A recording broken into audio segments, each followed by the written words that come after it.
ആലോചിക്കാനും സ്നേഹിക്കാനും സഹകരണത്തോടെ മുന്നോട്ട് പോകാനും ആണിന്റെ കുടുംബത്തിന് കഴിയണം. ആണിന്റെ കുടുംബം പെണ്ണിന്റെ കുടുംബം എന്ന വേർതിരിവ് ചില നാടുകളിലൊക്കെയുണ്ട്. അത് ഇസ്ലാമിൽ ഒരിക്കലുമില്ല. അവർ ചെറുത്, ഇവർ വലുത്. തഖ്വ കൊണ്ടല്ലാതെ ഒരാളും ചെറുതും വലുതും ആകാൻ പോകുന്നില്ല. പണം കൊണ്ടോ ആണിന്റെതോ പെണ്ണിന്റെതോ ചെറുതോ വലുതോ അല്ല.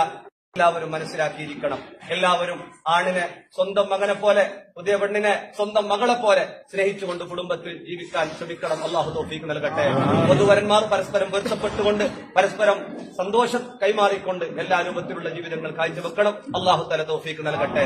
നാട്ടിലും വീട്ടിലും ജമാഅത്തിൽ എവിടെയും നമ്മൾ ഫിത്നക്കാരോ ഫസാദുകാരോ ഭിന്നിപ്പുകാരോ ആവാതെ ഇസ്ലാമിന്റെ മുസ്ലിമീങ്ങളുടെ ഐക്യം കാത്തു സൂക്ഷിക്കാൻ വേണ്ടി, ലോക മുസ്ലിമീങ്ങളുടെ സമാധാനത്തിന് വേണ്ടി ദ്വാരക്കുകയും പ്രവർത്തിക്കുന്നവരും ചെയ്തുകൊണ്ടുള്ള ജീവിതം കാഴ്ചവെക്കണം. അള്ളാഹു തആല തൗഫീഖ് നൽകി അനുഗ്രഹിക്കട്ടെ.